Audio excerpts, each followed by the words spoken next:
Hey, if you like watching, discussing, and learning about movies, welcome to Kaden's Movie Club, which is kind of like a book club, but for movies. And we've been doing this movie club for a year now. If you've been here for a while, thanks for being part of the club, and if you're new, here's how it works. Every month I announce a theme and a movie lineup based on that theme. We do breakdowns every Sunday where we analyze that week's movie and we discuss it in the comments. And today we're announcing the theme and lineup for May. Whenever we see a certain idea show up in movies repeatedly, it often means that filmmakers are using that idea to explore other themes beneath the surface, especially when it comes to genre movies like sci-fi or horror. 1 year ago when we started this movie club, we looked at movies featuring artificial intelligence. And one of the recurring underlying themes we discovered in these films was a fear about our ability to correctly perceive reality. Then we looked at apocalyptic movies and saw how they use that setting not just to predict bleak futures, but to try and comment on society's current problems. For this month, we're going to be taking a look at a very common sci-fi genre trope to see how it has been used to do what sci-fi does best, which is to use an extraordinary concept to ask questions about relevant topics. So our theme this month will be aliens, and our lineup will be Alien, E.T., District 9, Annihilation,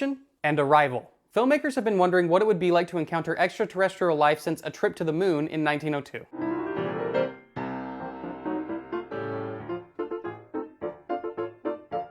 With just 5 movie picks for the month, there's no way we could cover even the best depictions of alien life in cinema. But hopefully we'll see a range of how filmmakers have used aliens as symbols and metaphors that can help us recontextualize ideas that are applicable here and now. And we'll be starting with Alien, so let me give you a little intro. You knew this one had to be on the list. It's arguably the most famous alien movie of all time. I mean, it's called Alien. But there's a reason it's so well known and that it started a franchise that's still going today. This wasn't necessarily the first movie to do sci-fi horror, but when it came out in 1979, it felt so fresh and new that audiences felt like sci-fi horror had been reinvented. Audiences had not seen this combination of genre elements and tropes in a movie before. Even though it took place in the future, things didn't have that space-age glossy look.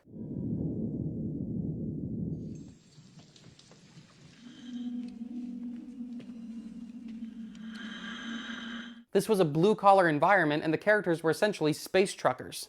We deserve full shares, right, baby? You see, Mr. Park and I feel that the bonus situation has never been on an equitable level. Well, you get what you contracted for like everybody else. And when we brought the creature itself into their world, it turned a space movie into something that felt more like a haunted house movie. Come on, baby.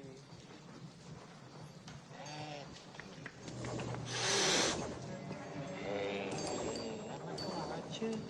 Come on. And the creature designed by artist H.R. Giger has remained iconic ever since. So here's some questions to keep in mind while you watch. Consider how the alien looks and functions. How does it attack its victims? Why would the filmmakers create it that way? What subtext do you think they're discussing? Why do you think they would design the ship and characters the way they are? Why doesn't it feel like Star Trek or Interstellar or other movies set in space? Outside of the alien itself, what other themes do you think the story is addressing? How does the alien's presence shed light on those ideas? I hope you're excited about the movie lineup this month. I'd love to hear what you think about the theme and if you're looking forward to any of the movies. And I'll see you back here on Sunday to discuss Alien. This past year of Movie Club has been incredible. Thank you so much for the support, kindness, and enthusiasm for movies. I honestly can't believe that doing PowerPoints about movies on my TV in my socks has led to such a great community. I love chatting with you in the comments and running into you in real life too. I really can't express my appreciation enough, and as always, feel free to make suggestions on things you'd like to see in the future, and thank you for being a part of Kaden's Movie Club, which, by the way, I did not name the club after myself. That was my wife's idea. Yeah, so